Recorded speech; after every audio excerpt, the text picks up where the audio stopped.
그래서 그 체육시설이 그렇게 완비가 돼 있는 거죠. 근데 지금 코로나 때문에도 그렇고 우리 전체적으로 지금 사람들이 많이 침체되어 있죠. 제가 생각했던 거는 아까 말씀드렸던 저런 그림, 저런 관광단지를 만드는 데 시간적인 게 필요합니다. 근데 지금 당장이 너무 힘드신 거예요, 우리 소상공인들이.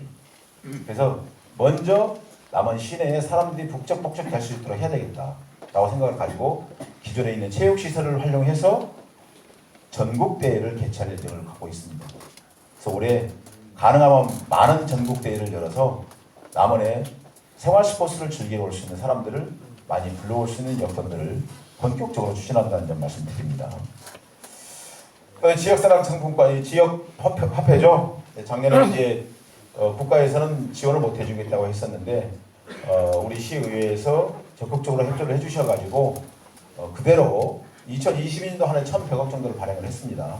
그걸 그대로 똑같이 발행을 할 예정입니다. 그래서 우리 동민 여러분들께서 쓰시는데 문제없이 지역 화폐를 활용하시면 될 것 같습니다. 그다음에 전통시장이죠. 우리 용남시장 공설시장이 있는데 이 전통시장이 그동안에 뭐 상당히 오랜 기간 동안 침체되어 있고 또 뭐 하나로마트나 이마트나 롯데마트가 있다 보니까 많이 지금 침체되어 있는데 보다 근본적으로 지금 이제 해결책을 찾고 있습니다. 우리 시 행정에서 다른 데 가서 보기도 하고 어떻게 해야만 이 전통시장을 살릴 수 있는지를 하지만 그럼에도 불구하고 뭔가 지금 현재 상태에서 중장기적인 계획은 세워야 되겠지만 현재 상태에서 뭔가 이런 노래자랑 대회를 통해서 뭔가 컨텐츠를 통해서 전통시장을 살릴 수 있는 그 여건들을 만들어간다는 점 말씀드립니다.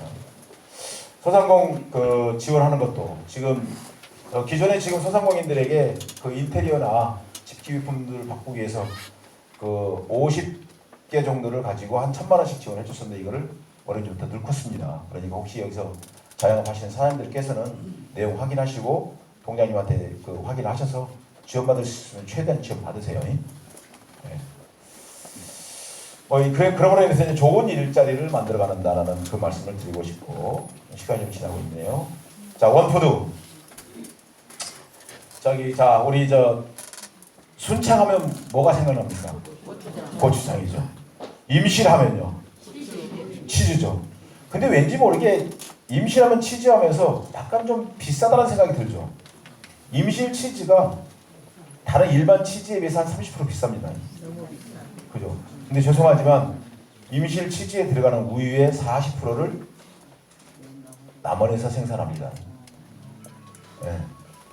순창하니까 고추장 해가지고 전체적으로 고추장 때문에 순창이 올라가고 순창 때문에 고추장이 올라갔잖아요. 그게 브랜드 마케팅이거든요. 브랜드 이미지예요. 근데 그거를 우리 남원하면 뭐가 떠오릅니까? 추어탕.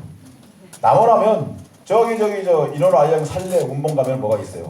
파프리카, 포도, 상추죠. 대강 금지 가면 뭐 나옵니까? 딸기, 감자, 복숭아, 그죠? 남원하면 떠오르는 게 없는 거죠. 24가지나 지금 우리 농산물이 생산됩니다. 그 이상이겠지만. 근데 거기 46개나 되는 장목반을 가지고 있어요. 무슨 말씀 드리고 싶냐면 남원하면 떠오르는 농산물, 대표 농산물, 그 브랜드 가치를 올려놓으면 따라서 남원의 브랜드가 친환경 지리산을 갖고 있는 남원의 브랜드가 새롭게 인정받는다 이거죠.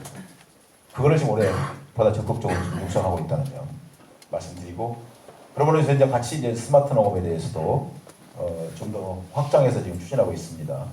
그리고 이제 농업인들도 귀농, 귀촌, 귀향에 대한 전문 농업 경영인들을 육성하기 위한 프로그램들을 추진하고 있다는 점 말씀드립니다. 농산물 가격 안정 기금입니다. 지금 제가 이거 공약으로 말씀드렸던 내용인데 100억 조성을 하기 위해서 이게 내용이 뭐냐면 풍수해 있잖아요. 재해 그리고 파동, 속가 파동 또 무슨 쌀가 파동일 때 좀 더 정부가 할 수 있는 그 기준치를 정해놓으면 정부가 할 수 있는 역할이 있고 도가 할 수 있는 역할이 있는데 우리 시 자체에서도 준비를 해가지고 농산물 최저 생산비만큼은 보전할 수 있도록 노력해야 되겠다고 판단이 들어서 100억을 조성을 했는데 올해 40억 받았습니다. 근데 이제 다른 지역에 갔더니 다른 지역구에 있는 우리 시의원님께서 100억 가지고 부족하니까 200억 만들자고 하시더라고요. 그걸 제가 신중히 검토를 해보겠다고 했습니다. 그래서 저도 동의해요. 전 농사 짓는 분들이 최저 생산량만큼 보장할 수 있는 그런 여건들을 만들어야 된다는 거에 대해서 동의하고 고민하고 있습니다. 그다음에 이제 악취 개선인데 제가 시민들 말씀을 듣고 2년 동안 다녔는데 주민들 간의 갈등의 가장 큰 게 뭐냐면 악취였어요. 악취. 축사에서 나는 냄새, 돈사에서 나는 냄새. 수십 년간 지내왔던 그 좋은 사이들이 저 악취 때문에 갈등이 많으시더라고요.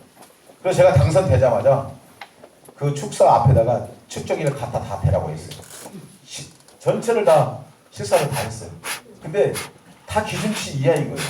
행정에서는 법대로 해야 되잖아요. 그게 15pH라는 건데 다 6이나 8pH밖에 안 나오는 거예요. 냄새의 기준치가. 행정에서는 규제를 가할 수가 없잖아요. 그죠? 그래서 이거를 방법을 바꾸자. 냄새를 줄이는 걸로 하자. 라고 해가지고 요 내용은 올해 미생물 등을 통합을 해가지고 악취를 저감할 수 있는 일들을 본격적으로 추진한다는 점 말씀드립니다. 노암동하고는 상관없나요? 있어요. 관계 있어요? 네. 별로 없으신가 봅니다. 별로 없으시답니다. 네, 어찌됐든. 그리고 이제 가뭄대책 농사 지으신 분들 지금 뭐 작년도 그렇고 재작년도 그러는데 저보다 근본적인 대책을 수립하면서 올해 지금 추경 세워가지고 관정 등을 더 추진하고 있다는 말씀드립니다. 네. 공공사료 조리원. 아까 말씀드렸던 것처럼 젊은 사람들은 좋은 일자리를 첫 번째 찾고 결혼을 해서 내 아이를 낳고 보육하고 교육할 수 있는 환경입니다. 그런데 작년에 지금 우리 남원에 2022년도 출생신고된 아이가 286명이거든요. 2021년도에 345명이에요. 많이 줄었죠. 그런데 대부분의 사람들이 남원에서 아이를 못 낳았어요. 왜? 아이를 낳으면 뭘 합니까? 해부관. 해부관이 뭔지 아시죠? 친정엄마들 아시잖아요. 그죠? 젊은 사람들은 그게 산후조리원인데 산후조리원이 남원에 없는 거예요. 남원 의료원에서 아이를 낳고 산후조리를 할 데가 없으니까 전주, 광주 가서 아이를 낳는 거죠. 그래서 제가 첫 번째로 생각을 한 게 최소한 그 정도는 그건 하지 말아야겠다 싶은 생각이 들어가지고 공공산후조리원을 먼저 추진했어요. 그게 한 81억 정도 들어간다고 해요. 저는 제가 보기엔 한 100억 정도 들어가야 될 것 같습니다. 참고로 부지를 확정을 했습니다. 의료원 앞에다가. 의료원 앞에 그 적십자 공사단체 있는 데 있잖아요. 그 터에다가 공공산후조리원을 짓습니다. 그리고 그걸 뭐라 하냐면 우리 직원들 보고 서울에 있는 강남에 가서 구경 좀 많이 하고 오라고 그랬어요. 대한민국이 제일 가는 공공산후조리원을 짓자고. 예? 네. 그러면 어떻게 돼요? 젊은 사람들이 우리 딸 며느리가 다른 데 가서 애 낳지 않고 손주 보시려면은 남원 의료원에서 애 낳고 그 앞에서 공공산후조리하고 좋잖아요. 그죠? 그거를 지금 2026년도까지 써 있는데 가능하면 빠른 시간 내에 이거를 마무리를 해가지고 아이를 낳는데 남원에서 낳도록 하고 구례 사람도 그 곡성 사람도 함양 사람도 이제는 남원에서 아이를 낳도록. 관광하러 지금 아들 손자 며느리가 오시면은 어디 가요? 곡성 가시죠. 기차마을. 순창 가셨죠? 출렁다리 보시러. 이제 남원에서 보셔도 된다는 거고 남원에서 아이도 낳을 수 있고 남원에서 좋은 일자리를 만들어 간다는 거 올해 본격적으로 추진합니다. 네. 그래서 아까 말씀드린 대로 한파원에다가 키즈랜드 짓습니다. 이거 누가 예산을 확정해 줘야 됩니까? 시의회에서요. 이거 좀 해주라고 박수 한번 좀 쳐주세요. 박수 치면 이상하고 왜 이걸 해서. 자, 올해 예산 안 세워진답니다. 박수가 적다고. 박수 한번 더 크게 한번 쳐주세요. 네. 이러면서 예산을 확정해줘. 이제 예산 세워진답니다. 네. 네. 그렇게 해서 한파후에 100억 정도 들여가지고 지금 추진하고 있습니다만 결국은 이제 젊은 사람들이 애를 데리고 전주로 놀러 간다는 거예요. 애들 필요 없어요. 애들 볼 게 없어서. 그래서 이제 이거를 지금 우리 한파후 쪽에다 지금 다 함께 지금 놀고 있는 거예요. 종합지원센터는 지금 짓고 있습니다. 지금 저쪽 보건소 옆에다가. 인재학당 이거는 뭐냐면 우리 남원에 지금 학생들이 한 7,000명 정도 됩니다. 초중고 학생들이 7,300명 정도 됩니다. 그런데 고등학생들 중에서 특히 체육 잘하는 학생들 그리고 예술, 예능 잘하는 학생들이 있는데 정말 공부 열심히 하려고 하는 학생들이 많이 있거든요. 근데 그 학생들 때문에 부모님들이 어디로 이사 가요? 전주나 경기도 수원이나 서울로 올라갑니다. 그 이유가 뭘까요? 사교육. 사교육의 질적인 수준 때문에 서울로 올라가는 경우가 많이 있더라고요. 그래서 이거를 좀 보완을 하려고 인재학당을 올해부터 작년에 시작을 해가지고 올해부터 본격적으로 더 확대해서 추진하고 있다는 점 말씀드립니다. 아이맘뉴스센터는 넘어가겠고요. 그래서 젊은 청년들이 살 수 있는 그런 남원들을 만들어가야 되겠다. 그게 지금 보다 적극적으로 복지 혜택, 주거 지원, 일자리 지원, 창업 지원을 해서 남원의 젊은 사람들이 많이 모일 수 있도록 올해보다 적극적으로 추진하고 있습니다. 그다음에 여기 70세 이상 어르신 이제 복지 환경입니다. 70세 이상 이제 무상교통 지원인데 여기는 70세 이상 안 계시죠? 말씀들이 없으신 걸 보니까 70세가 많으신가 봅니다. 이상이 되신 분들이. 네. 근데 다 젊어 보이세요. 정말로 다 젊어 보이셔. 네. 근데 올해 이것도 지금 시의회에서 많이 도와주셔가지고 올해부터라고 했더니 올해부터가 아니고 상반기 내에 시스템을 구축한다고 합니다. 상반기 내에. 상반기 내에 시스템 구축하고 하반기 때부터 우리 70세 이상은 버스비가 무료가 되겠습니다. 이 말씀 드리는 거고, 이게 지금 치매 환자하고 이제 AI, IoT는 뭐냐면 우리 남원에 죄송합니다. 물 한 잔 물 좀. 고맙습니다. 우리 남원에 아까 말씀하신 우리 동장님도 말씀하셨지만 77,800분 정도 계시거든요. 근데 죄송하지만 70세 이상이 17,000분이 넘습니다.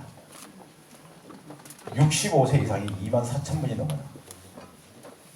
근데 우리 남원에 치매 환자가 2,566명이 있습니다.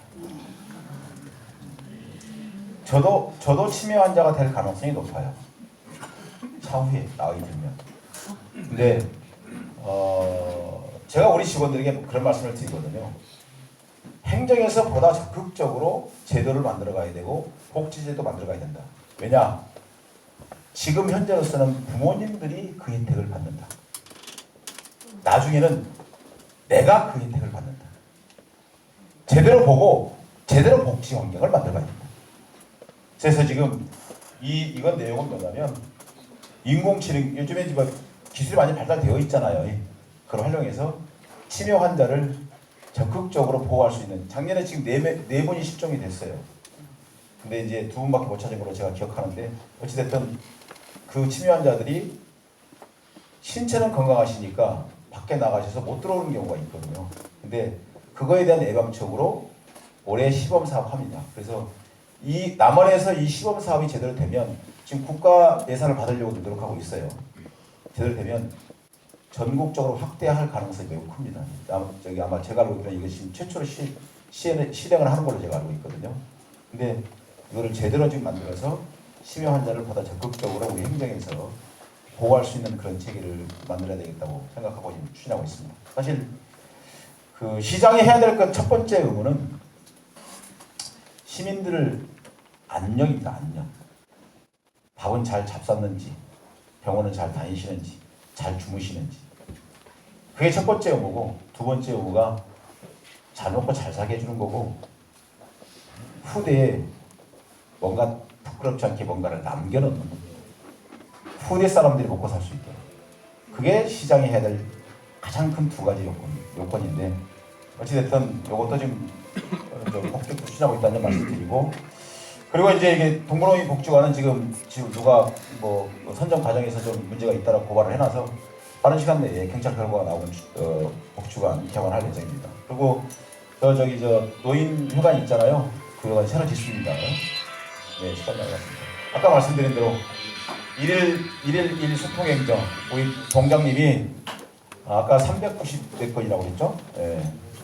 1년 동안 그렇게 다니셨다고 말씀하셨는데 저를 대신해서 동장님이 다니시는 거예요. 저를 대신해서. 아마 우리 노암 동장님은 정말 최선을 다해서 이게 그러더라고요. 제가 취임하자마자 어떻게 하면 시민들의 말씀을 많이 들을까 생각을 하고 어떻게 하면 시민들을 보호할까 보살필 수 있을까 생각을 했는데 제가 다니려고 하니까 너무 힘들겠더라고요. 그래서 23개 읍면 동장님들한테 취약계층을 먼저 하루에 한 군데씩 꼭 가라고 했어요. 근데 처음에는 겉으로 다니더라고요. 그냥 형식적으로 시작이 시키니까. 근데 지금은요 마음으로 다닙니다. 제가 보고서를 받아보면 마음이 진정성 있게 시민들을 보살피려고 하는 의지가 보이는 거예요. 제가 그랬거든요. 내 부모 생각하면 된다. 내 부모 생각해서 힘들고 어려운 분들 찾아뵙고 보살피고 그게 동장님들 일이라고 제가 얘기를 했고 근데 우리 노암 동장님 정말 마음으로 진정성 있게 열심히 합니다. 박수 한번 쳐주세요. 네. 이래서 인사하신 겁니다. 이럴 때는. 네. 네. 박수가 제일 기네 보니까. 박수가 제일 기네. 아이고 노암 동장 잘하시나 봅니다. 그리고 저 뒤에 우리 저 공직자들이 우리 그 노암동에 15명의 직원들이 근무를 하고 있어요. 다 누굽니까? 아들, 딸입니다. 아들, 딸이고 조카예요.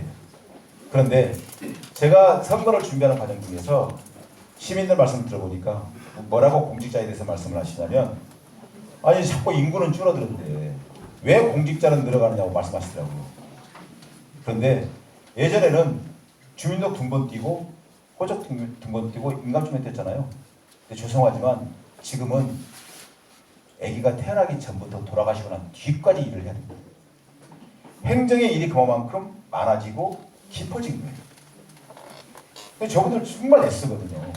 저분들이 일을 안 하면 누가 힘들어요? 동민 여러분들이 힘듭니다. 정말 열심히 앞으로 잘하라고 우리 노암동에 근무하는 직원 박수 한번 쳐주세요. 정말 열심히 합니다. 네, 정말 열심히 해요. 자랑스럽잖아요. 그리고 너무 아니잖아요. 다 아들, 딸, 뭐 조카 다 그렇지 않습니까? 뭐 다니시면서 정말 죄송하지만 소주는 사주지 마세요. 커피를 한 잔씩 뽑아주세요. 동사무소에 있는 거예요.